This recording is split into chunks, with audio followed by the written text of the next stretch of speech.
हाँ जी, भारद्वाज क्लासेस की एप्लीकेशन पर एक बार फिर से आपका स्वागत। हम राजस्थान के एकीकरण का पार्ट कंप्लीट कर चुके हैं। इस वीडियो में थोड़े ही समय में राजस्थान कैसे बना, इस सारे विषय को मैं रिवाइज करा दूंगा। तो अगर आपने राजस्थान का एकीकरण पूरा नहीं भी देखा है, इस रिवीजन से भी आपका काम हो जाएगा। आराम से कुर्सी की पेटी बांध लो, जैसे पिक्चर देखते हो थिएटर में बैठ के, वैसे देखते रहो, सुनते रहो, बड़ा मजा आने वाला है। कौन से हिस्से पाकिस्तान में चले जाते, कैसे रियासतों को मिलाया गया, क्या क्या चैलेंजेस आए, राजस्थान के अंदर ही एक और दो मुख्यमंत्री हुआ करते थे, सारा सब सुनना।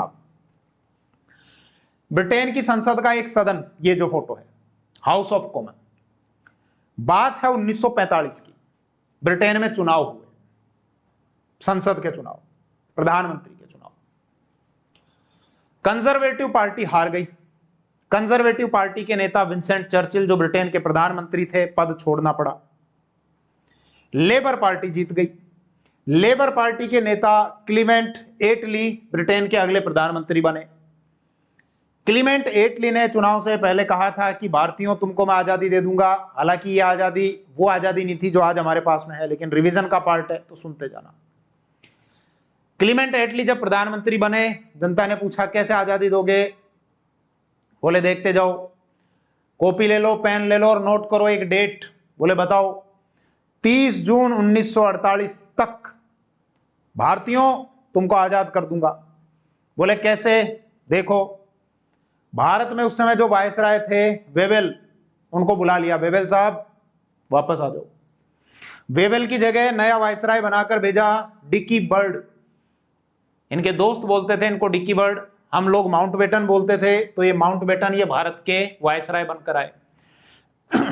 योजना बनाई गई भारत और पाकिस्तान के विभाजन की, 3 जून की योजना बोलते हैं उसको। इन्होंने रिकमेंडेशंस रखी। इनकी रिकमेंडेशंस के आधार पर ब्रिटेन की संसद में एक विधेयक लाया गया, वो पारित हुआ। पारित होने के बाद वो अधिनियम बन गया। उस विधेयक का नाम था भारतीय स्वतंत्रता अधिनियम। 20 धाराएं थी। आप भी चाहो तो 10-15 रुपए का आता है, मार्केट से परचेज करके उसको पढ़ लेना। भारत आजाद नहीं किया गया था, पाकिस्तान आजाद नहीं किए गए थे। उसकी जो धारा थी इस प्रकार से थी कि भारत और पाकिस्तान नामक 2 अधिराज्य बनाए जाएंगे। अधिराज्य मतलब आप ब्रिटेन के अंतर्गत ही रहोगे, ब्रिटेन के अधीन राज्य ही रहोगे। लेकिन 26 जनवरी 1950 को जब भारत का संविधान पूर्ण रूप से लागू कर दिया गया, तो हम एक स्वतंत्र संप्रभु राष्ट्र बन गए। खैर, उसकी बहुत सारी धाराएं थी। उन धाराओं में से एक धारा थी धारा नंबर 8, जो हमारे इस वीडियो के काम की है। धारा नंबर 8 में लिखा हुआ था,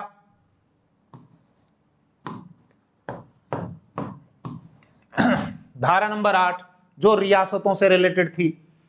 भारत में कुल मिलाकर 565 या 566 रियासतें थी। कुछ जगह रियासतों की संख्या 562 के लगभग देखने को मिलती है। रियासतों से यह कहा गया उस अधिनियम में, भारतीय स्वतंत्रता अधिनियम, जिसकी धारा 8 में यह कहा गया कि रियासतों, हमसे तुमने जो भी संधियां कर रखी थी वो संधियां अब खत्म। रियासतों पर ब्रिटेन की सर्वोपरिता का अंत कर दिया गया। तो रियासतों ने ब्रिटेन के साथ में जो संधियां कर रखी थी, अब रियासत उस संधि से पहले की स्थिति में पहुंच गई। रियासतों को यह अधिकार दे दिया गया कि आपकी इच्छा है तो आप पाकिस्तान में मिल जाओ, आपकी इच्छा है तो आप भारत में मिल जाओ।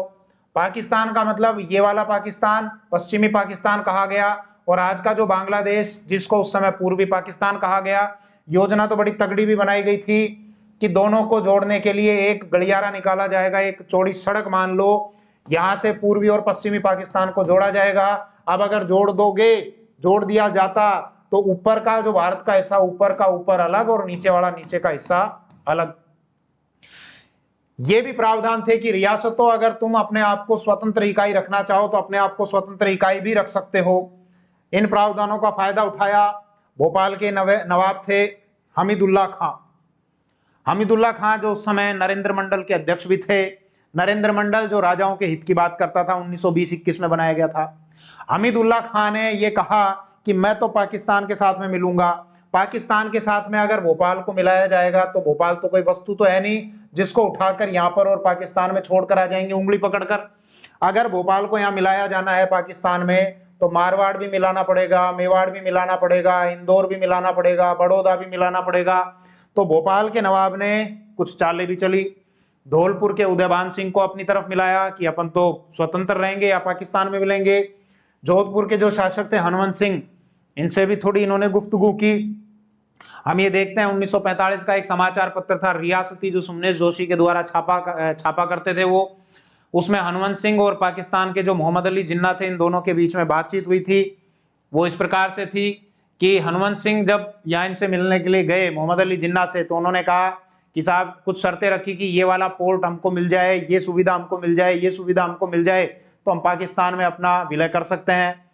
मोहम्मद अली जिन्ना ने एक कागज पकड़ाया, कोरा कागज, साइन किए हुए थे।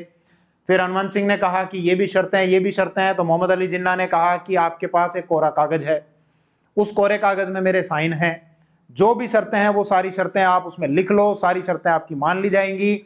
लेकिन जोधपुर के शासक हनुमंत सिंह अपने साथ में जैसलमेर के महाराज कुमार को भी लेकर गए थे।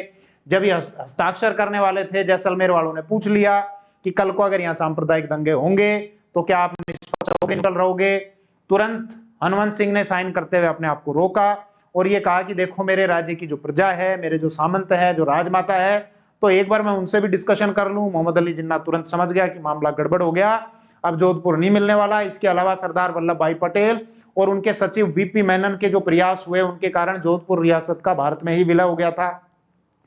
562 या 565 रियासतों को मिलाना बहुत चुनौतीपूर्ण कार्य था। इसके लिए एक विभाग बनाया गया जिसको रियासती विभाग कहा गया। 5 जुलाई 1947 को रियासती विभाग बनाया गया था और इसके अध्यक्ष, मतलब इसके जो मंत्री थे, वो सरदार वल्लभ भाई पटेल थे, उनके सचिव वीपी मेनन थे। जब वीपी मेनन को इस बात का पता चला तो इनको बुलाया गया, जोधपुर के शासक हनुमंत सिंह को। ये जब गए तो इन्होंने वीपी मेनन की कनपट्टी पर बंदूक रख दी। वो बंदूक जो पेन की तरह दिखती थी, लेकिन माउंटबेटन ने बीच बचाव किया और इनसे वो पेन पिस्टल ले ली। वो पेन पिस्टल आज भी ब्रिटेन के किसी म्यूजियम में रखी हुई है। कुल मिलाकर इनका विलय जो है वो भारत में हो गया। हमीदुल्ला खान ने उदयभान सिंह को लेकर भी प्रयास किए थे, लेकिन मामला बन नहीं पाया। हमीदुल्ला खान ने एक पत्र लिखा था, ये देखो एक फोटो है मोहम्मद अली जिन्ना और महात्मा गांधी की। हमीदुल्ला खान ने एक पत्र लिखा था उदयपुर के शासक महाराणा भूपाल सिंह को, आ जाओ विलय करते हैं। महाराणा भूपाल सिंह ने बड़ा जबरदस्त जवाब दिया और ये कहा कि हमको किसके साथ में मिलना है, नहीं मिलना, ये तो हमारे पूर्वज ही तय कर गए थे। पूर्वज मतलब महाराणा प्रताप जैसे योद्धा, महाराणा सांगा जैसे योद्धा। और फिर आगे महाराणा भूपाल सिंह ने लिखा कि अगर वो थोड़ा सा भी अपने पद से डगमगाए होते, विचलित हुए होते, तो आज ये छोटी सी रियासत नहीं रहती। मेवाड़ आज बहुत बड़ी रियासत होती, बहुत ज्यादा पैसा हमारे पास में होता। लेकिन जब वही विचलित नहीं हुए तो हम कैसे विचलित होंगे? क्लियर? फिर अब आगे आओ। इसके बाद फिर हमने बात की थी कि इन रियासतों के लिए ब्रिटेन की जो सरकार है 1946 में, 22 मई 1946 को ब्रिटेन की सरकार ने इन रियासतों को एक एडवाइजरी जारी की और यह कहा कि रियासतों, तुम या तो जो छोटी छोटी रियासतें हैं वो आपस में मिलकर एक बड़ी इकाई बना लो, या अपने आसपास का कोई जो प्रांत है या जो राज्य है उसमें अपना विलय कर लो। क्यों? क्योंकि रियासती विभाग ने एक घोषणा कर दी थी। रियासती विभाग ने कहा था कि सारी रियासत अपने आप को स्वतंत्र नहीं रख सकती हैं। वही रियासत अपने आप को स्वतंत्र रख सकती हैं जिनकी सालाना इनकम 1 करोड़ रुपए से ज्यादा है और जिनकी आबादी 10 लाख से ज्यादा है। मतलब जनसंख्या 10 लाख से ऊपर होनी चाहिए और उनकी इनकम जो है वो सालाना 1 करोड़ रुपए से ऊपर होनी चाहिए, तो ही आप अपने आप को एक स्वतंत्र इकाई के तौर पर रख सकते हो। अब ये स्वतंत्र इकाई का मतलब क्या है? मतलब कि आप एक अपने आप में एक अलग राज्य रह सकते हो, कुछ अधिकार आपके पास में रहेंगे और बाकी के जो अधिकार हैं वो केंद्र सरकार के पास में रहेंगे। बाकी के अधिकार का मतलब आपकी विदेश नीति कैसी होगी या पोर्ट से रिलेटेड, मोटा मोटी बात ये। क्यों ऐसा आदेश जारी किया? स्वाभाविक सी बात है, 565 566 रियासतें थी, अब सारी ये कहेंगी तो हमको तो एक अलग देश बनाओ, हमको तो एक अलग इकाई रहना है, तो इन रियासतों का फिर विलय कैसे होगा? तो इसीलिए रियासती विभाग ने यह आदेश जारी किया। अब जब यह आदेश जारी किया, राजस्थान में 19 रियासतें थी, 3 ठिकाने थे और एक चीफ कमिश्नर क्षेत्र हुआ करता था जिसको हम अजमेर मेरवाड़ा बोलते थे। ये 19 रियासत, 3 ठिकाने, एक चीफ कमिश्नर क्षेत्र, अजमेर मेरवाड़ा। इन रियासतों में से राजस्थान में मात्र 4 ही रियासतें ऐसी थी जो अपने आप को स्वतंत्र इकाई के तौर पर रख सकती थी। वो 4 रियासत बीकानेर, जयपुर, जोधपुर और मेवाड़। क्योंकि जयपुर जिसकी आबादी 30 लाख से ज्यादा थी, इनकम 2 करोड़ 80 लाख रुपए थी, तो इस शर्त को पूरा कर रही है जयपुर रियासत। बीकानेर रियासत जिसकी आबादी 19 लाख 92 हजार के लगभग, मोटा मोटी 20 लाख उसकी आबादी थी, उसकी इनकम थी आपके 2 करोड़ और 39 लाख। इसके अलावा जोधपुर रियासत, इसकी भी इनकम 2 करोड़ से ऊपर थी, आबादी इसकी भी लगभग 25 लाख के आसपास में थी। और मेवाड़ रियासत जिसकी इनकम 1 करोड़ 30 लाख रुपए थी और इसकी आबादी 19 लाख के लगभग, मतलब 20 लाख के लगभग, 19.26 थी, 19 लाख 26 हजार, तो मोटा मोटी 20 लाख थी। तो ये 4 रियासतें राजस्थान की ऐसी थी, जयपुर, जोधपुर, बीकानेर और जैसलमेर, जो अपने आप को रियासती विभाग के द्वारा की गई घोषणा के आधार पर स्वतंत्र इकाई रख सकती थी। क्लियर इतनी बात। अब इन रियासतों को ऐसा नहीं है कि केवल ये जो भारतीय स्वतंत्रता अधिनियम आया उसके तहत ही इनको भारत संघ में या फिर मिलाने का इस प्रकार का प्रयास हुआ। हमने बात कहां से शुरू की थी कि 22 मई 1946 को ब्रिटेन की सरकार के द्वारा जो एडवाइजरी जारी की गई थी कि छोटी मोटी रियासतों तुम अपने आप को या तो मिलाकर एक बड़ी इकाई बना लो या आसपास के किसी प्रांत में मिल जाओ। वो इसलिए की गई थी क्योंकि वो रियासती विभाग की शर्त के हिसाब से अपने आप को स्वतंत्र नहीं रख पाती, भारत संघ में उनको कंप्लीटली विलय होना पड़ता और उनको कुछ भी अधिकार नहीं मिलते। इसीलिए अब राजस्थान के राजपुताना के अलग अलग राजाओं ने यह प्रयास किए कि अपन मिलकर एक यूनिट बना लेते हैं, इकाई बना लेते हैं, जिसके कारण अपन स्वतंत्र रह लेंगे, हमको भी कुछ अधिकार मिल जाएंगे और कुछ अधिकार हम केंद्र सरकार को सौंप देंगे। तो ऐसे जो प्रयास हैं वो अलग अलग रियासतों ने किए। पहला जो प्रयास किया वो उदयपुर के शासक महाराणा भूपाल सिंह ने किया। महाराणा भूपाल सिंह ने 25-26 जून 1946 को राजपुताना के, मालवा के और गुजरात के, इधर ये मालवा वाला क्षेत्र, इधर आ जाओ मैप से, ये वैसे तो मैंने सारा चित्रों के साथ आपको दिखा दिया था ये कंप्लीट, पर ये रिवीजन का पार्ट है तो रिवीजन में सारी चीजें नहीं, फिर लंबा हो जाएगा वीडियो। तो ऐसे जो प्रयास किए वो एक तो किसने किए, उदयपुर के शासक महाराणा भूपाल सिंह ने किए कि आ जाओ राजाओं, एक साथ बैठे एक टेबल पे, बैठकर अपनी यूनिट बना लेते हैं, अपने अलग अलग राज्य बना लेते हैं। अलग अलग राज्य का मतलब ये रहेंगे तो भारत संघ में ही, लेकिन अगर एक यूनिट बना लेंगे तो हमको भी कुछ अधिकार मिल जाएंगे और बाकी अधिकार हम भारत सरकार को दे देंगे। ऐसा ही प्रयास जयपुर के शासक सवाई मान सिंह सेकंड ने किया। ऐसा ही प्रयास कोटा के जो शासक थे वो भीम सिंह सेकंड ने किया। और ऐसा ही प्रयास डूंगरपुर के जो शासक थे महारावल लक्ष्मण सिंह, उनके द्वारा भी ऐसे प्रयास किए गए। अब उदयपुर के जो शासक हैं महाराणा भूपाल सिंह, उन्होंने 25-26 जून 1946 को राजपुताना, गुजरात और मालवा के जो राजा थे उनका एक सम्मेलन बुलाया।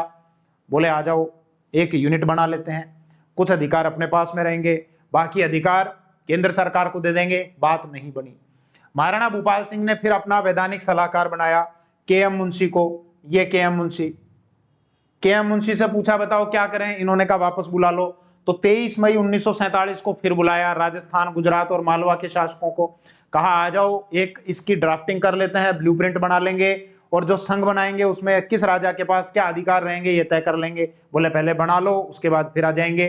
तो एक रूपरेखा तैयार की गई। फरवरी 1948 में वो रूपरेखा प्रस्तुत की गई कि हम एक काम करेंगे, 2 सदन बनाएंगे, जो हमारी व्यवस्थापिका रहेगी वो द्विसदनात्मक रहेगी। जैसे हम केंद्र में देखते हैं राज्यसभा, लोकसभा, कुछ राज्यों में हम देखते हैं विधानसभा और विधान परिषद।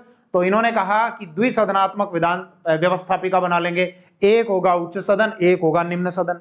जो उच्च सदन होगा उसमें सब बराबर, ना कोई छोटा ना कोई बड़ा, सबकी हिस्सेदारी बराबर। और जो निम्न सदन रहेगा उसमें राज्यों की जनसंख्या के अनुपात में उनका प्रतिनिधित्व रहेगा। तो राजाओं ने पूछा कि साहब आपकी जनसंख्या तो हमसे ज्यादा है, तो इसका मतलब क्या आपका प्रतिनिधित्व ज्यादा रहेगा? बोले जिसकी ज्यादा जनसंख्या, जिसकी ज्यादा संख्या भारी उसकी उतनी हिस्सेदारी। इसके अलावा एक कार्यकारिणी का गठन कर लेंगे।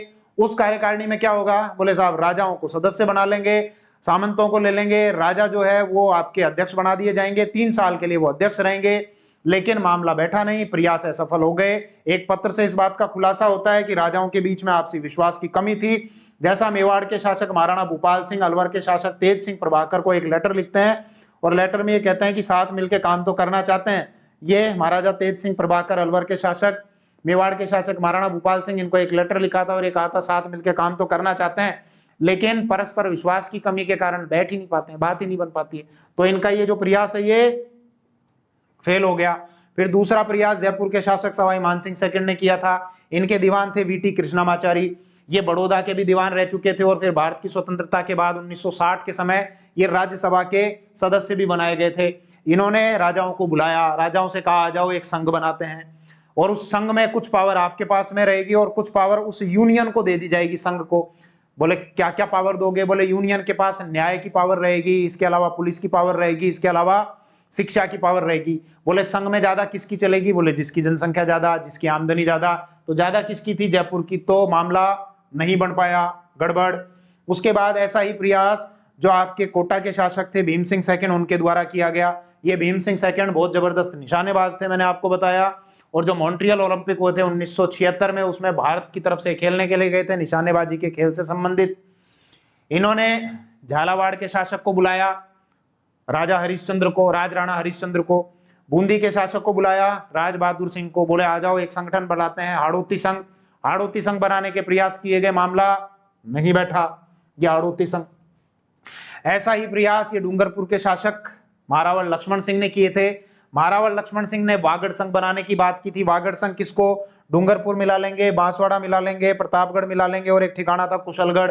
बांसवाड़ा के शासक थे चंद्रवीर सिंह, प्रतापगढ़ के शासक थे अंबिका प्रताप, कुशलगढ़ के शासक थे, कुशलगढ़ जो ठिकाना आता था वहां के शासक थे आपके हरिंदर सिंह। बैठे, बात की, मामला नहीं बन पाया। इसके अलावा जो ब्रिटेन की जो सरकार थी उसके द्वारा भी समय समय पर इन रियासतों के भारत संघ में विलय के प्रयास किए गए थे। जैसा मैंने आपको बताया था कि एक अधिनियम था 1935 का अधिनियम, भारतीय शासन अधिनियम, उसमें इन रियासतों का भारत संघ में विलय का प्रस्ताव रखा गया था। एक शर्त यह भी थी कि अगर 50% से ऊपर राजा इस बात को एग्री करते हैं तो ही ऐसा हो पाएगा, लेकिन आपके पास अगर कोई 100 गज का प्लॉट है तो 100 गज का प्लॉट सरकार को नहीं दिया जाए तो कोई राजा अपनी रियासत कैसे दे देगा। 1935 के अधिनियम में जो प्रयास किए गए थे वो फ्लॉप हो गए। इसके अलावा जो वायसराय था लिनलिथगो, उसके द्वारा 1939 में प्रयास किए गए थे, वो फ्लॉप हो गए। इसके अलावा जो क्रिप्स मिशन आया था 1942 में, उसके द्वारा प्रयास किए गए थे, वो फ्लॉप हो गए। इसके अलावा कैबिनेट मिशन ने भी प्रयास किए थे और वो भी नहीं बन पाए। तो मतलब जो ब्रिटेन सरकार की तरफ से, ब्रिटिश सरकार की तरफ से प्रयास किए गए थे, अगर हम सूचीबद्ध करें तो भारतीय शासन अधिनियम 1935, इसके अलावा वायसराय लिनलिथगो, इसके अलावा स्टेफर्ड क्रिप्स और इसके अलावा कैबिनेट मिशन, तो ये उनके द्वारा किए गए प्रयास थे। तो राजाओं ने जो यूनियन बनाने के प्रयास किए वो भी असफल और इसके अलावा ब्रिटेन ने जो प्रयास किए थे वो भी असफल। अब कारण क्या था? कारण मुख्य रूप से ये था, राजाओं के भी इसलिए प्रयास की जनता भी विरोध कर रही थी। जनता ये चाहती थी कि नहीं, लोकतंत्र आए और इस प्रकार से ये जो अलग अलग यूनियन है ये नहीं बन पाए। फिर इसके बाद हमने ये देखा कि राजस्थान का एकीकरण 7 चरणों में संपन्न हुआ, जिसको हमने अलग अलग नाम दिया। आपका मत्स्य संघ, दूसरा पूर्वी राजस्थान या जिसको हम राजस्थान यूनियन भी बोलते हैं, फिर आपका संयुक्त राजस्थान, विशाल राजस्थान, संयुक्त विशाल राजस्थान, फिर राजस्थान और पुनर्गठित राजस्थान। तो पहले चरण की बात करें तो मत्स्य संघ, जगह है आपका लोहागढ़, कहां पर? भरतपुर में। बात है 17 मार्च 1948 की, बहुत भीड़ जमा थी उस दिन, यहाँ पर उद्घाटन था और अगले दिन 18 मार्च 1948 से ये जो संघ बनाया गया था मत्स्य संघ, इसने विधिवत रूप से काम करना शुरू कर दिया। तो कहानी क्या है? कहानी यह है कि राजस्थान की ये 4 रियासतें, अलवर, भरतपुर, धौलपुर, करौली, इसके अलावा एक ठिकाना नीमराणा, इन चारों को मिला लिया। मिलाने के बाद इनका नाम कर दिया गया मत्स्य संघ। के.एम. मुंशी ने कहा कि ये जो हिस्सा है ये मत्स्य महाजनपद में आया करता था, इसीलिए इसका नाम मत्स्य संघ रख दिया जाए। इस हिस्से का टोटल जो एरिया था वो 12,000 वर्ग मील था। आबादी 18 लाख के लगभग थी।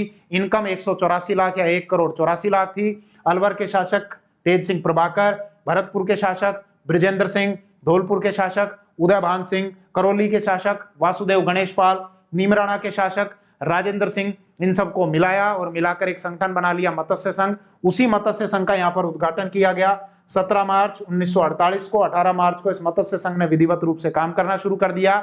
नारायण गौडगिल यहाँ पर आए थे, NV गौडगिल, उन्होंने यहाँ इसका उद्घाटन किया।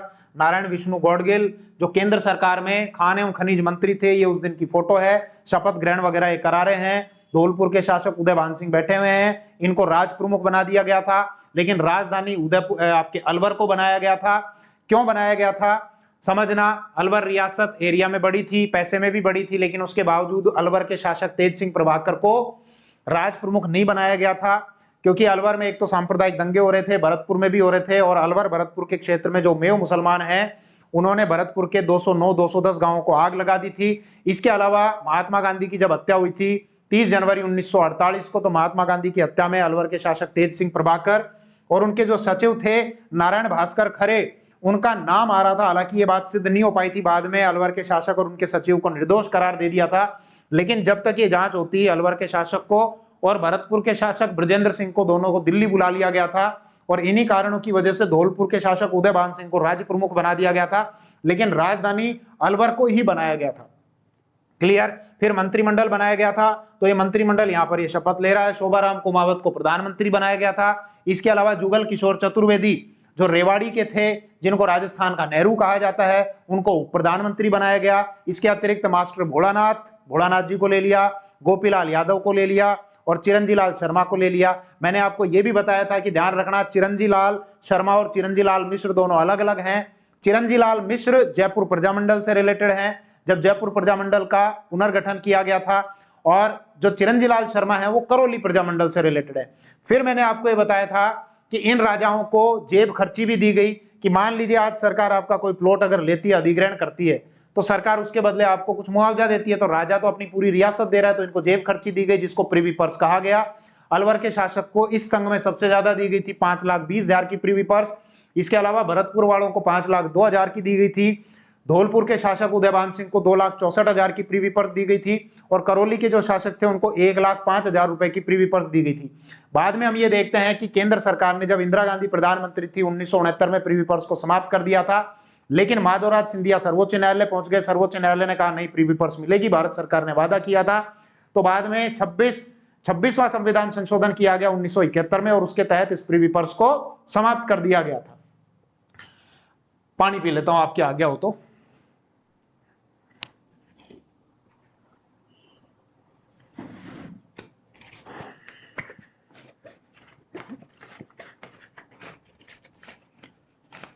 ये वैसे पूरा पेड कोर्स है, इसका एप्लीकेशन पर अवेलेबल है विद पीडीएफ, आप चाहो तो ट्राई कर सकते हो। अभी आज मैं ये वीडियो अपलोड करूंगा, 1-2 दिन में ये कोर्सेज आपको मिलना शुरू हो जाएगा, अभी एप्लीकेशन पर अवेलेबल नहीं है।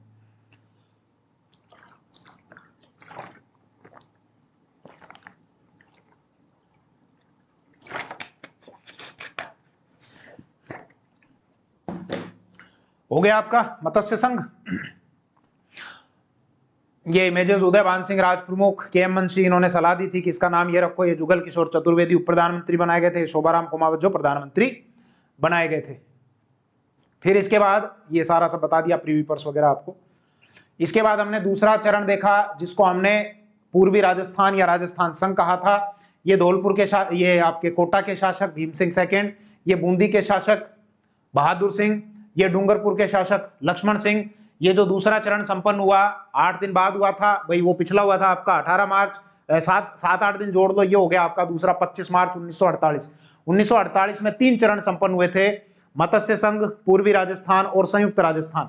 बाकी के जो 2 चरण हैं वो 1949 में हुए थे, फिर एक चरण 1950 में हुआ था, एक 1956 में हुआ था, इस प्रकार से। अब ये जो दूसरा चरण है, इस दूसरे चरण के अंतर्गत ये वाला मैप मैंने आपको बताया था कि यहां टोटल दूसरे चरण में 9 रियासतों को लिया गया और एक ठिकाने को लिया गया। 9 जो रियासतें ली गई थी वो उसमें कोटा, बूंदी, इसके अलावा बांसवाड़ा, झालावाड़, डूंगरपुर, किशनगढ़, प्रतापगढ़, शाहपुरा और टोंक, ये 9 रियासतें ली गई थी। एक आपका ठिकाना लिया गया था कुशलगढ़ का, और राजधानी बनाया गया था कोटा को। क्लियर है। अब ये जब चरण हो रहा था, संपन्न हो रहा था, तो जो मेवाड़ के शासक थे महाराणा भूपाल सिंह, उनसे भी ये कहा गया कि साहब आप भी आ जाओ, आप भी इसी चरण में सम्मिलित हो जाओ। लेकिन उन्होंने कहा नहीं, मैं इस चरण में सम्मिलित नहीं होऊंगा, आप अगर चाहो तो इन्हीं रियासतों को मेवाड़ में ही सम्मिलित कर दो, लेकिन मेवाड़ इनके साथ में नहीं आएगा। तो मेवाड़ की जनता ने, प्रजामंडल ने, वहां के नेताओं ने विरोध करना शुरू किया। माणिक्यलाल वर्मा ने यह कहा कि अकेले महाराणा 20 लाख, मेवाड़ की 20 लाख जनता के भाग्य का फैसला अकेले वो नहीं कर सकते।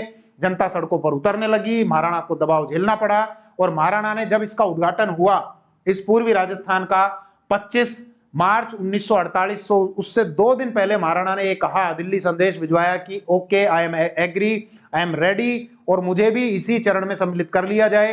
लेकिन दिल्ली वालों ने कहा कि महाराणा, उद्घाटन की तैयारियां हो चुकी हैं, टेंट तंबू लग चुका है, मिठाइयां बन चुकी हैं, सारी मिठाइयां खराब हो जाएंगी, तो इसलिए अब समय नहीं है, अभी तो केवल इनको ले लेते हैं और फिर 10-15 दिन बाद एक और संघ बना लेंगे, उस संघ के तहत फिर मेवाड़ रियासत को भी सम्मिलित कर लिया जाएगा। क्लियर। अब ये जो रियासतें ली गई थी, तो मैंने आपको सारे शासक बता दिए थे। कोटा के शासक आपके भीम सिंह सेकेंड, बूंदी के शासक बहादुर सिंह, बांसवाड़ा के शासक चंद्रवीर सिंह। चंद्रवीर सिंह जब साइन कर रहे थे, बांसवाड़ा, ये बताया था, बांसवाड़ा के चंद्रवीर सिंह जब ये साइन कर रहे थे तो इन्होंने ये कहा था कि ये साहब विलय पत्र नहीं है, ये तो मेरा डेथ वारंट है, मैं अपने डेथ वारंट पर साइन कर रहा हूं। तो झालावाड़ के शासक हरिश्चंद्र, राजराणा हरिश्चंद्र, डूंगरपुर के शासक लक्ष्मण सिंह, किशनगढ़ के शासक सुमेर सिंह, प्रतापगढ़ के शासक अंबिका प्रताप, शाहपुरा के शासक सुदर्शन देव, इसके अलावा टोंक के शासक अजीजुद्दौला, और कुशलगढ़ जो रियासत थी वहां के शासक हरेंद्र सिंह, और किशनगढ़ के सुमेर सिंह। हो सकता है मैंने उल्टा बोल दिया होगा। इसके अलावा मैंने आपको यह भी फैक्ट बताया था कि शाहपुरा रियासत और किशनगढ़ रियासत ऐसी थी, ये शाहपुरा हो गया, ये किशनगढ़ की, दोनों को अजमेर मेरवाड़ा में मिलाने की बात कर रही थी सरकार, लेकिन इन्होंने कहा नहीं, हमको अजमेर मेरवाड़ा में नहीं मिलना है, हमको तो इस संघ में ही मिलना है, राजस्थान के साथ में ही रहना है। उस समय अजमेर मेरवाड़ा चीफ कमिश्नर क्षेत्र हुआ करता था, ये इतनी चर्चा हमने कर ली थी। तोपों की सलामी नहीं दी जाती थी अजमेर मेरवाड़ा को। फिर आबादी वगैरह मैंने बताई थी कि शाहपुरा रियासत सबसे छोटी थी, इसकी आबादी 61,000, एरिया सबसे कम 405 वर्ग मील। दूसरी जो सबसे छोटी रियासत थी किशनगढ़ थी, जिसकी आबादी 91,000 के लगभग। तीसरी सबसे छोटी रियासत जनसंख्या के आधार पर जैसलमेर रियासत, जिसकी आबादी मात्र 93,000 हुआ करती थी। ये हो गया सारा। फिर एरिया वगैरह ये बताया था कि ये जो दूसरा चरण है, इस दूसरे चरण के अंतर्गत टोटल जो पॉपुलेशन है वो 23 लाख से अधिक, हिंदी ग्रंथ अकादमी की किताब के हिसाब से 23.5 लाख। इसके अलावा टोटल जो एरिया वो 16,807 वर्ग मील, और इनकम जो है वो 1,190 लाख या 1,90 लाख। हालांकि कुछ किताब ये कहते हैं कि ये जो संघ बनाया गया था, इसकी टोटल जो इनकम है वो 2 करोड़ से ऊपर थी। क्लियर। अब आती है बात तीसरे चरण की। अच्छा, इसमें प्रधानमंत्री वगैरह भी बनाए थे, तो गोकुललाल असावा को इसमें प्रधानमंत्री बनाया गया था। और पिछले चरण में जो एनवी गौडगिल ने उद्घाटन किया था, तो दूसरे चरण का उद्घाटन भी एनवी गौडगिल के द्वारा ही किया गया था। अब आ जाओ, ये हो गया सारा, बता दिया मैंने। ये चंद्रवीर सिंह जिन्होंने कहा था कि मैं अपने डेथ वारंट के ऊपर साइन कर रहा हूं। तोपों की सलामी नहीं दी जाती थी शाहपुरा और किशनगढ़ रियासत को। तीसरा चरण 18 अप्रैल 1948, हालांकि महाराणा ने एग्री कर लिया था 23 मार्च 1948 को, लेकिन वही मिठाई तंबू अंबू हो चुके थे। तो फिर 18 अप्रैल 1948 को यह तीसरा चरण संपन्न हुआ। मेवाड़ के महाराणा की कुछ शर्तें थी। के.एम. मुंशी दिल्ली गए और वीपी मेनन से, सरदार वल्लभ भाई पटेल से बात की कि महाराणा जो है वो सम्मिलित होना चाहते हैं। मतलब जब उन्होंने एग्री किया था उससे पहले उन्होंने कहा कि हमारी 3 शर्तें हैं। बोलो साहब, शर्तें क्या हैं? एक तो राजधानी उदयपुर को बना दिया जाएगा। बोले ठीक है, बना देंगे। दूसरा, मेरे को आप राज प्रमुख बनाओगे और ये वंशानुगत रहेगा। वंशानुगत का मतलब कि मैं, मेरे बाद मेरे पुत्र, फिर उनके पुत्र, फिर उनके पुत्र। इस मांग को अस्वीकार कर दिया गया। बोले आपको राज प्रमुख बना देंगे, लेकिन वंशानुगत नहीं बनाएंगे, आपको आजीवन बना देंगे। जब तक आप जीवित हो आप राज प्रमुख रहोगे। हालांकि बाद में फिर महाराज प्रमुख भी उनको बना दिया गया था। फिर पूछा कि आपकी तीसरी शर्त क्या है? एक तो राजधानी की हो गई, इसके अलावा राज प्रमुख वाली हो गई, और इसके अलावा प्रीवी पर्स। उन्होंने कहा साहब मेरे को 20 लाख रुपए की प्रीवी पर्स दोगे, लेकिन रियासती विभाग ने ये कह रखा था, घोषणा कर रखी थी, हम 10 लाख से ऊपर किसी को प्रीवी पर्स नहीं देंगे। लेकिन मेवाड़ का एक अपना गौरवशाली इतिहास रहा। मेवाड़ बड़ी रियासत थी क्योंकि दोनों शर्तों को पूरा करती थी। आबादी भी 10 लाख से ज्यादा थी, 19,26,000 के लगभग। इसके अलावा इनकम भी 1 करोड़ से ज्यादा थी, 1,30,00,000। तो मेवाड़ पर दबाव नहीं दिया जा सकता था, इसलिए कहा कि कोई बात नहीं, तोड़ मरोड़ कर 20 लाख रुपए आपको दे देंगे। 10 लाख रुपए प्रीवी पर्स ले लेना, 10 लाख रुपए राज प्रमुख का जो पद है उसका भत्ता ले लेना, और 5 लाख रुपए, 10 लाख रुपए तो प्रीवी पर्स ले लेना, 5 लाख रुपए जो राज प्रमुख का जो भत्ता है वो ले लेना, और 5 लाख रुपए जो धार्मिक कार्यों के लिए आपको दे दिया जाएगा। 10, 5 और 5 कुल मिलाकर 20 लाख रुपए हो जाएंगे। इसीलिए महाराणा ने फिर 23 मार्च 1948 को संदेश भिजवाया, एग्री, मैं सम्मिलित होना चाहता हूं। लेकिन बाद में तीसरा चरण हुआ 18 अप्रैल 1948। मेवाड़ रियासत बड़ी रियासत, गौरवशाली रियासत, तो जवाहरलाल नेहरू खुद आए और इस तीसरे चरण का उनके द्वारा उद्घाटन किया गया। दिक्कत यह कि दूसरे चरण में अब कोटा के जो शासक थे भीम सिंह सेकंड, उनको तो आपने पहले राज प्रमुख बनाया और इस बार आपने महाराणा भूपाल सिंह को राज प्रमुख बना दिया, तो कोटा वाले नाराज, तो उनको एक आप चिंता मत करो, आप वरिष्ठ उपराज प्रमुख रहोगे। इसके अलावा जो पिछले चरण में वरिष्ठ और कनिष्ठ उपराज प्रमुख बनाए गए थे, जैसे पिछला जो चरण था उसमें बूंदी के शासक बहादुर सिंह को वरिष्ठ उपराज प्रमुख बनाया गया था, डूंगरपुर के शासक लक्ष्मण सिंह को कनिष्ठ उपराज प्रमुख बनाया गया था। तो अब इस बार जो पद रहे वो इस प्रकार से थे कि मेवाड़ के शासक महाराणा भूपाल सिंह को तो बना दिया महाराज प्रमुख कि आप रहोगे महाराज प्रमुख, ये लो। कोटा वाले भीम सिंह को बना दिया आप राज प्रमुख रहोगे, लेकिन वरिष्ठ नहीं, राज प्रमुख, हाँ वरिष्ठ उपराज प्रमुख, राज प्रमुख नहीं वरिष्ठ, ये लिख दिया होगा मैंने, उपराज प्रमुख।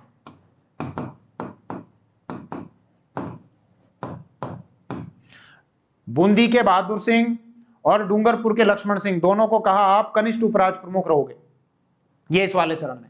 इसके अलावा जो मंत्रिमंडल बनाए जाते थे, बोले अब किस किस को मंत्री बनाए, बोले माणिक्यलाल वर्मा जी बड़े नेता हैं, मेवाड़ के नेता हैं, इनको बनाओ प्रधानमंत्री। बोले इसके अलावा पिछले चरण में जो गोकुललाल असावा थे उनको बना दो उप प्रधानमंत्री, और इसके अलावा कुछ लोगों को और ले लो। तो किन किन को लिया गया, एक तो लिया गया आपके भोगीलाल पांड्या जो डूंगरपुर के थे, जिनको हम वागड़ का गांधी बोलते हैं, जिनके द्वारा भील सेवा मंदिर बनाया गया था, हरिजन सेवा संघ बनाया गया था, सीमलवाड़ा में उनका जन्म हुआ था।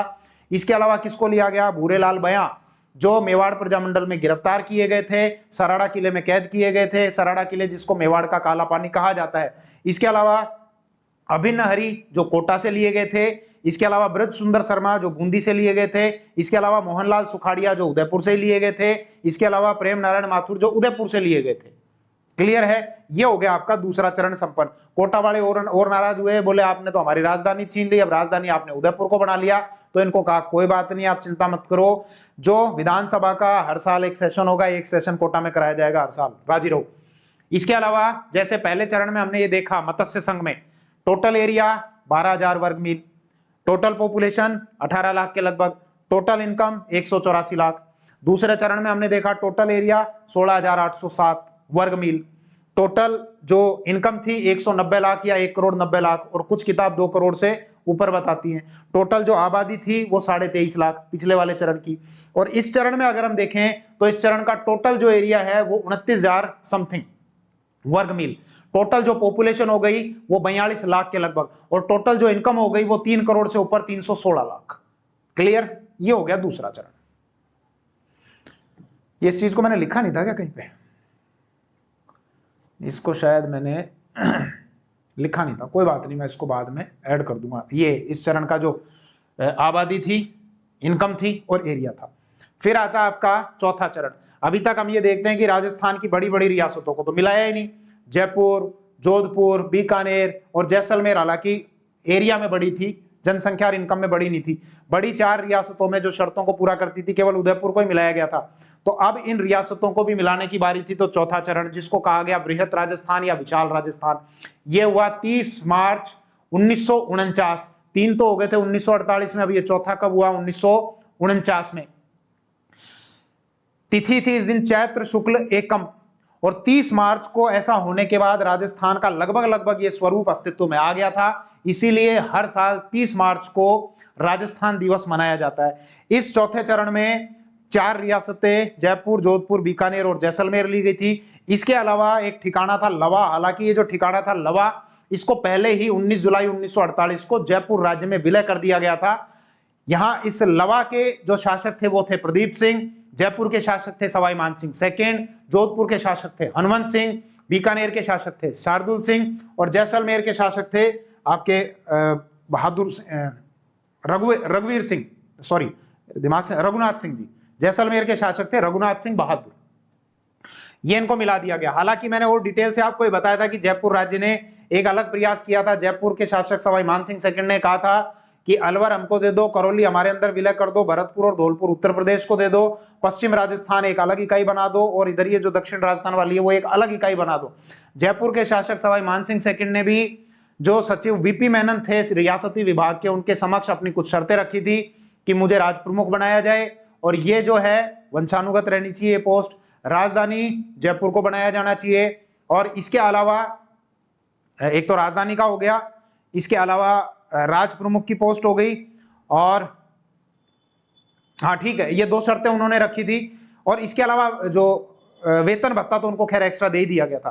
तो राजधानी जयपुर को बना दिया गया, इसके अलावा उनको राज प्रमुख बना दिया गया। लेकिन राज प्रमुख वंशानुगत रखने की बजाय उनको आजीवन राज प्रमुख बना दिया। अब दिक्कत ये कि पिछले चरण में महाराणा भूपाल सिंह को आपने राज प्रमुख बनाया था, पिछले चरण में महाराणा भूपाल सिंह को राज प्रमुख बनाया था, उससे पहले आपने कोटा वालों को राज प्रमुख बनाया था। तो अब कोटा वालों को उपराज प्रमुख बना के इनको राज प्रमुख बना दिया। अब ये नाराज, बोले आपने मेरे को राज प्रमुख बनाया था, अब आप मान सिंह को राज प्रमुख बना रहे हो। तो आप इनको कहा गया कि आपका जो दर्जा है वो बहुत ऊपर है, आप राज प्रमुख नहीं, अब आप हो महाराज प्रमुख। तो इनको तो बनाया महाराज प्रमुख, जयपुर वालों को बनाया राज प्रमुख। इसके अलावा कोटा के भीम सिंह और जोधपुर के जो हनुमंत सिंह थे, इन दोनों को बनाया वरिष्ठ उपराज प्रमुख की। आप तो वरिष्ठ उपराज प्रमुख हो दोनों। ये हनुमंत सिंह जोधपुर वाले कहां गए, ये देख ली थी खैर, फोटो तो हमने देख ही ली थी पहले।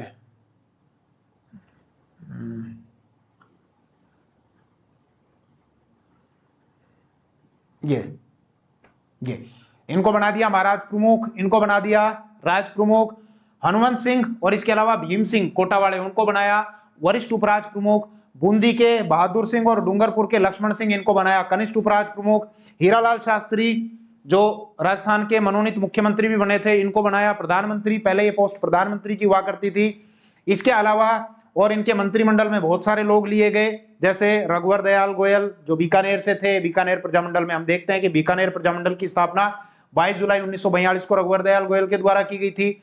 इसके अलावा राव राजा हनुमंत सिंह, वो जोधपुर से लिए गए थे, ध्यान रखना, ये हनुमंत सिंह नहीं, वो दूसरे राव राजा हनुमंत सिंह लिए गए थे। इसके अलावा फूलचंद बाफना लिए गए थे, वो भी जोधपुर से लिए गए थे। इसके अलावा नरसिंह कच्छावा, ये जयपुर से लिए गए थे। इसके अलावा भूरेलाल बयां जो आपके उदयपुर से लिए गए थे। इसके अलावा वेदपाल त्यागी जो आपके कोटा से लिए गए थे। तो ये दूसरा चरण संपन्न होता है। अब एक दिक्कत हो रहा है राजधानी को लेकर, अब आपकी आज्ञा हो तो मैं थोड़ा सा पानी पी लूं भैया। कौन सी है? पेप्सी की। ये पेप्सी वैसे मैं पीता नहीं हूँ, ये कोई बोतल पड़ी हुई थी उसमें पानी भर लिया।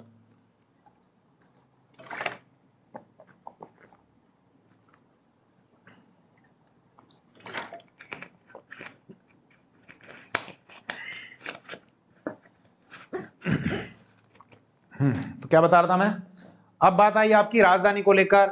जोधपुर के शासक हनुमंत सिंह नाराज, बोले आपने राजधानी जयपुर कैसे बना दी। अब राजधानी को लेकर जयपुर और जोधपुर के बीच में विवाद हुआ, तो बोले क्या करें, बोले एक समिति गठित कर लेते हैं। कौन सी समिति, बोले BR पटेल साहब हैं, इनकी अध्यक्षता में एक समिति बना ली। हाँ BR पटेल की अध्यक्षता में एक समिति बनाई।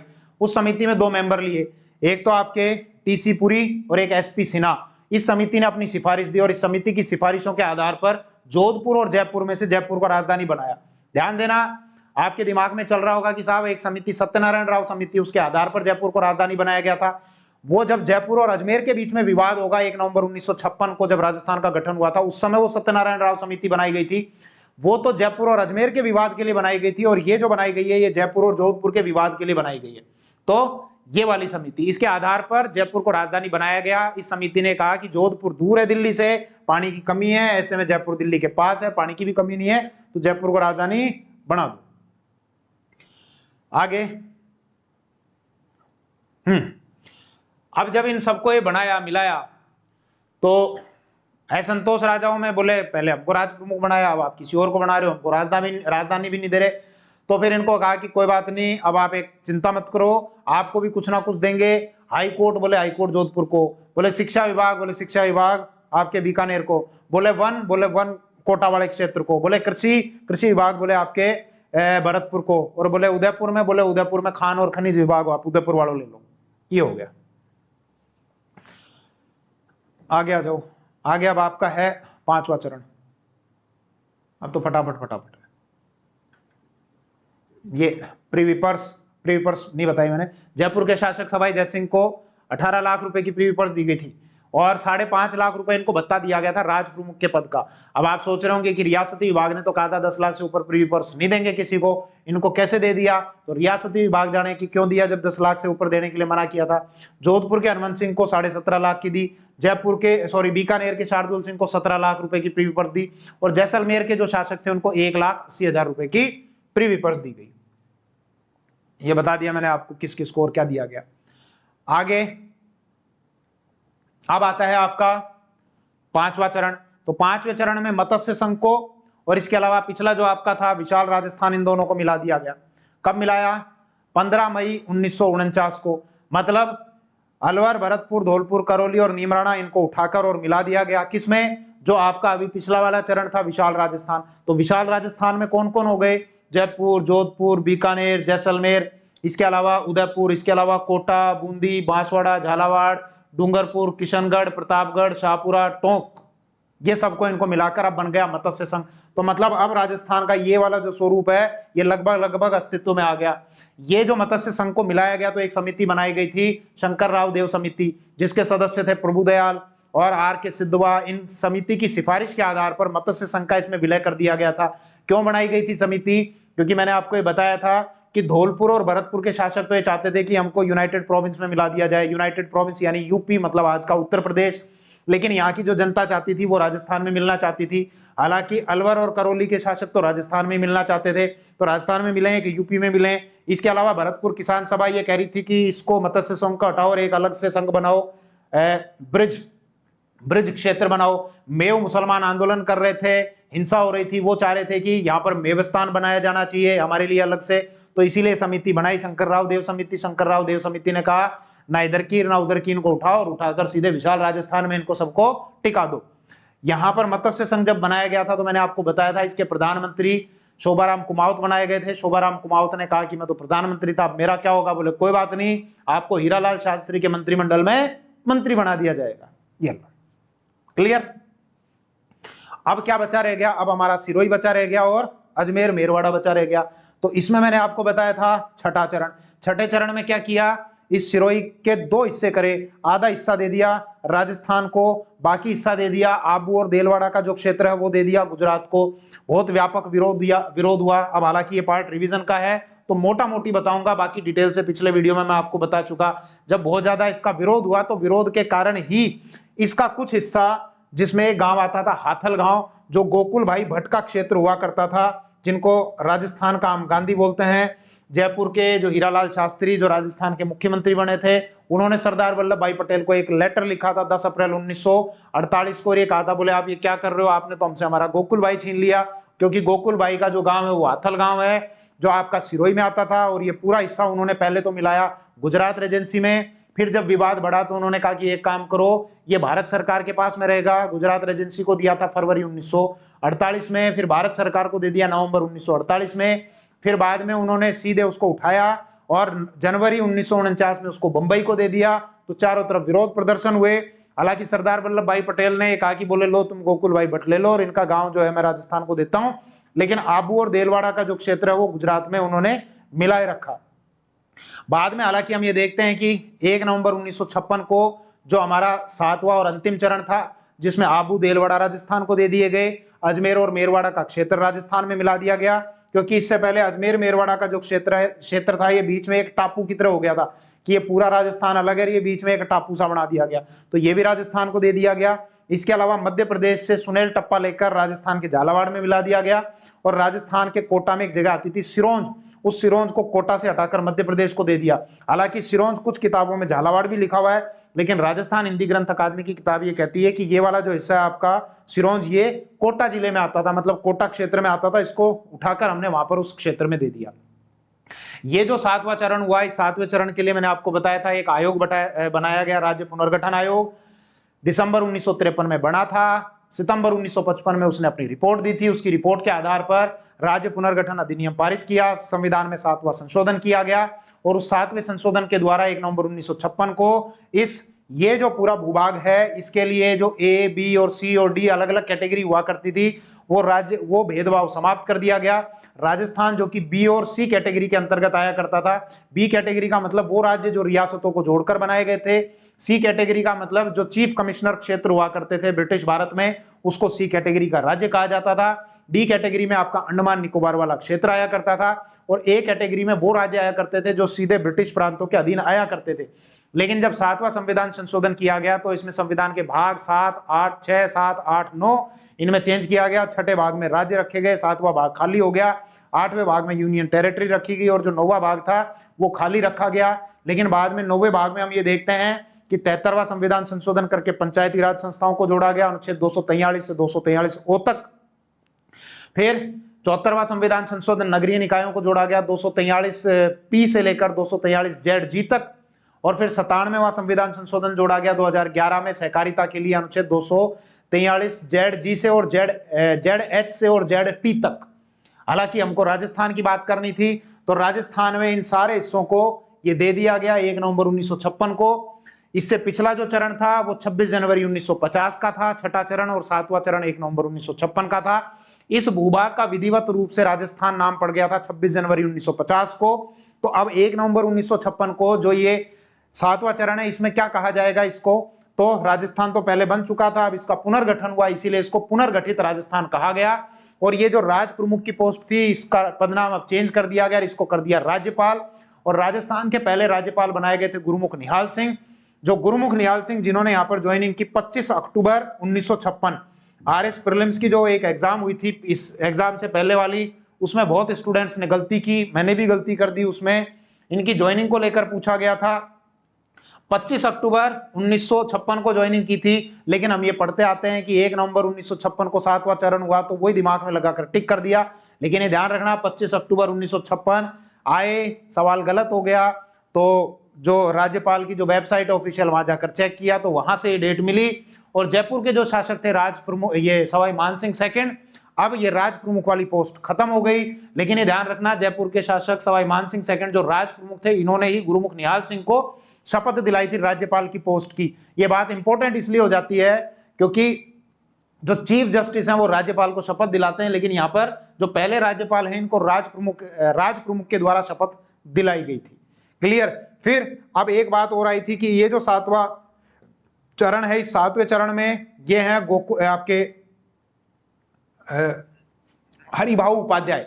हरिभाऊ उपाध्याय जो अजमेर और मेरवाड़ा वाले क्षेत्र के मुख्यमंत्री थे, क्योंकि अजमेर मेरवाड़ा का क्षेत्र यूनियन टेरिटरी था इस समय। वहां पर एक अलग विधानसभा थी जिसको धारा सभा कहा जाता था, उसके सदस्यों की संख्या 30 थी। उस धारा सभा के जो अध्यक्ष थे वो भागीरथ चौधरी थे, ये मुख्यमंत्री थे। अब आप ही मुख्यमंत्री हो और आपके राज्य को अगर राजस्थान में विलय किया जाए तो आप भी तर्क दोगे। तो इन्होंने भी ये कहा कि नहीं, अजमेर मेरवाड़ा अलग ही ठीक है, छोटा राज्य है, छोटा राज्य शासन और प्रशासन की दृष्टि से अच्छा होता है। जनता ने कहा नहीं नहीं नहीं नहीं, हमको तो केवल राजस्थान में मिलना है। और अजमेर मेरवाड़ा का जो विलय है वो राजस्थान में कर दिया गया। अब जब विलय किया गया तो पहले राजस्थान में विधानसभा सीटों की संख्या होती थी 160, लेकिन बाद में 1952 के समय 160 थी, लेकिन बाद में 1957 में और 1962 में जो चुनाव हुए तो राजस्थान विधानसभा सीटों की संख्या हो गई 176। उसके बाद फिर हुई 184 और छठी विधानसभा में राजस्थान विधानसभा सीटों की संख्या हो गई 200। तो आज जो विधानसभा सीटों की संख्या 200 है, ये राजस्थान में छठी विधानसभा से चलती आ रही है। और अब जब आगे परिसीमन होगा 2026 में तो ये संख्या बढ़ेगी, तो जब बढ़ेगी तब इसको और अपडेट कर दिया जाएगा। तो अगर कभी भविष्य में आप ये वीडियो देख रहे हो तो ये समझ जाना वीडियो पुराना है, और मतलब उस समय पहले 200 थी और बाद में बढ़ के जो भी हो जाएगी संख्या, जितनी भी करेंगे ये लोग। एक समिति और बनाई गई थी अजमेर मेरवाड़ा सिरोही आबू देलवाड़ा को मिलाने के लिए। उस समिति में जिन विजय सूरी को तो अध्यक्ष बनाया गया था और डॉक्टर दशरथ शर्मा जो इतिहासकार हैं वो उसमें सदस्य थे। इन्होंने पैरवी की कि बोले साहब आबू देलवाड़ा हमको दो, और इसके अलावा अजमेर मेरवाड़ा वगैरह के लिए तो वीपी मेनन ने कहा था। खैर वो बाकी चीजें आप पूरा वीडियो देखना, वहां पर डिस्कशन में आपके साथ में कर चुका। अब दिक्कत ये आई कि अजमेर मेरवाड़ा को जब मिलाया गया इस राजस्थान में, तो राजधानी को लेकर विवाद उत्पन्न हुआ कि जयपुर को ही राजधानी रखा जाए या फिर अजमेर को। अजमेर वाले कह रहे थे नहीं, राजधानी अजमेर को बनाओ। जयपुर वाले कह रहे थे नहीं, जयपुर ही ठीक है। तो फिर एक समिति का गठन किया गया और वो समिति थी आपकी सत्यनारायण राव समिति, जिसके सदस्य थे बी के गुहा और इसके अलावा वी विश्वनाथन। इस समिति ने कहा बोले नहीं, जयपुर राजधानी थी और जयपुर ही राजधानी रहेगा। तो ध्यान रखना, राजधानी विवाद को लेकर 2 समितियों का गठन हुआ था। एक पुरानी थी BR पटेल समिति जो जयपुर और जोधपुर के बीच में जो राजधानी का विवाद हुआ था, एक आपकी सत्यनारायण राव समिति जो जयपुर और अजमेर के बीच में राजधानी को लेकर विवाद हुआ था। तो ये कंप्लीट राजस्थान का एकीकरण का जो पार्ट है, ये पूरा मैंने एक सांस में आपको रिवाइज करा दिया। आप इसको अगर पूरा वीडियो आपने देख रखा है तो इसको सुन लेना बार बार, आपका काम हो जाएगा। नहीं देख रखा तो 1-2 दिन में मैं राजस्थान की जो हिस्ट्री का कोर्स है वो एप्लीकेशन पर लॉन्च कर दूंगा, वहां से आप देख लेना। एप्लीकेशन का लिंक वीडियो के डिस्क्रिप्शन में है। केवल राजस्थान की हिस्ट्री नहीं, भारत की भी हिस्ट्री, वर्ल्ड की हिस्ट्री, राजस्थान का आर्ट एंड कल्चर, ये सारे वीडियोस धीरे धीरे आपको एप्लीकेशन पर मिलने शुरू हो जाएंगे। तो थैंक यू, जय हिंद। और मैं पानी पी लेता हूं।